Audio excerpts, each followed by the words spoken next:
Welcome back. Let's learn some advanced vocabulary with etymology today. Today we're going to specifically look at the word, or rather the root archy, which means rule, and we're going to learn words that are related to this specific root. Hi, I'm Ajit from Capshine. Capshine is a revolutionary learn together English fluency program. With Capshine, learning English is easy, quick, fun, affordable, and effective, and we promise a whole new you in 6 months or less. So what is etymology? Well, etymology is the study of roots and the origin of words. With etymology, once you understand the root of a word, you can get a very good idea as to what the meaning of the other related words are. For example, in inflammable, the roots are in, flame, and able, which means very, flame or fire, and able. So something that's inflammable will catch fire very easily. Similarly, something that's flammable is something that can or is able to be on fire, right? It can catch fire. A flame, well, we know what that means. And of course, something that's flamboyant is something that's very fiery and looks very bright and colorful like a flame, right? Flamboyant. So similar to the word inflammable, which has the root flame, we're going to look at roots that have, or rather words that have the root archy, which means rule. The first word is, well, monarchy. You could also have the word monarch, which describes the person, right? So a monarchy has the root mono, which means one, and archy, which means rule. A monarch is one person with absolute power, like a king, right? So a monarchy usually refers to a kingdom where a king or a queen is in power. The general believed that sooner or later Afghanistan would be freed, the monarchy restored, and his services would once again be called upon. Right? Monarchy being a single rule, or rather like a kingdom where there's one king who rules over his kingdom.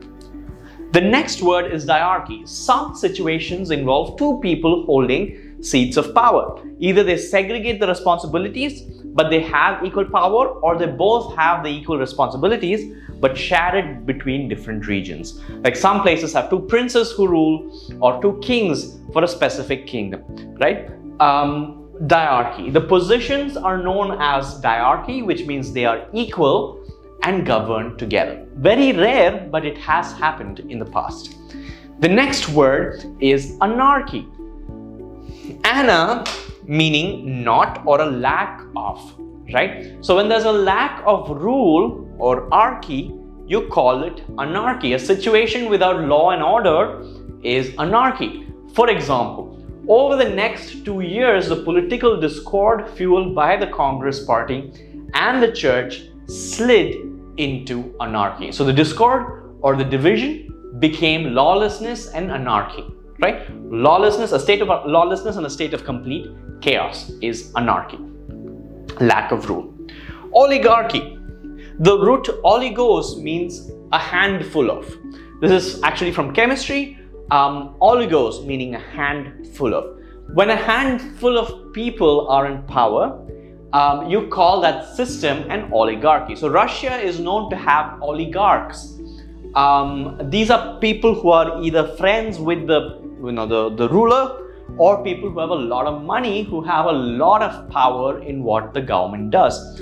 Oligarchy, a system where there's a handful of people with a lot of power, and usually because these are a handful of people with a lot of power, they tend to be very, very wealthy as well, right? The competing systems of power in the United States are divided between oligarchy and autocracy, suggesting that it's between people with absolute power because they have a lot of money and they're of a select society, or autocracy where it's one person with absolute power, right? Before we go to the other words, I want to quickly talk about Capshine's revolutionary learner together model. With this, you get access to speaking opportunities, you get to learn and practice as a group, you get access to a personal coach who gives you recommendation and feedback. You have daily micro lessons and scheduled live classes through which you can get your doubts solved and also learn concepts that are fundamental to becoming a more fluent user of the language. Do check it out to get your free 30-day trial with Capshine. Let's continue our discussion with etymology. The next word is matriarchy, or a matriarchal society. Matri means woman. So a matriarchy is when the woman is in power, or it's a society where women tend to be on top of the power or the competency pyramid, right? For instance, ants fascinate me with their matriarchy, industry, and powerful sense of smell, which they use to reorganize the caste of other colony members. So what they talk about here when they say ants have a matriarchy, essentially the queen rules, it's a female. And also all the worker ants that have the power are female as well. So ants tend to be matriarchal, or rather they are matriarchal in the way they are constructed. A matriarchal society. Whales also are matriarchal as a species, where the woman is in power. Having the same root, matri, is the word matron. A matron is someone who is a ruler or a headmistress or an administrative head who is a woman, right? For example, the matron stood, those people hardly ever last long when they come here, she said. So essentially the matron here is someone who is like a drill instructor or a sergeant or a leader of some sort who has power over a particular institution or a particular group. A matron, someone who's strict, disciplined, and a leader, like a headmistress, right? And of course there's the word patriarchy. Patri meaning father or male. When a system is governed by male dominance, when men are in all the positions of power, you call it a patriarchy.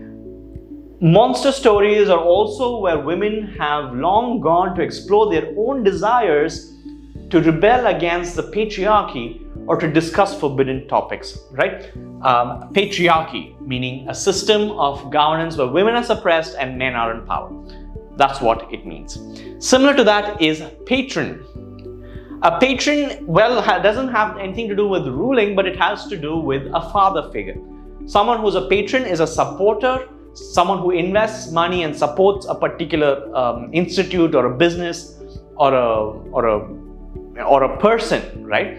A patron can also be used to describe someone who is very loyal to a particular brand or a particular outfit, in that they support it by being its loyal customers and bringing people to it.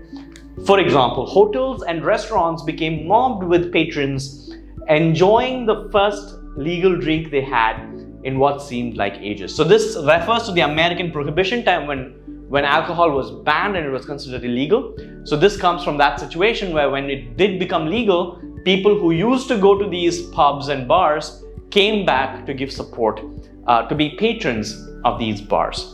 Patron. Great. So we've seen a bunch of words relate to archy. Let's take a quick review of what we've seen. Monarchy, one ruler or one ruler system. Diarchy, a system with two rulers. Anarchy is lawlessness. Oligarchy is a system where a few people have absolute power and they tend to be quite rich as a result of that. Matriarchy is a woman-dominated or a woman-driven system of governance.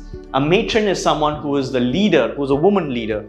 Patriarchy, a male-driven or male-centered system. And of course, a patron, someone who's a supporter and a father figure to a person or an organization. I hope you found this video useful. Make sure you try to use these in conversations and when you write in your everyday life. That's how you build and improve your vocabulary. Do check out the 30-day free trial by going to capshine.com or downloading the app. And of course, if you like the video, make sure you like and subscribe and hit the bell notification to not miss videos like these. Thanks for watching.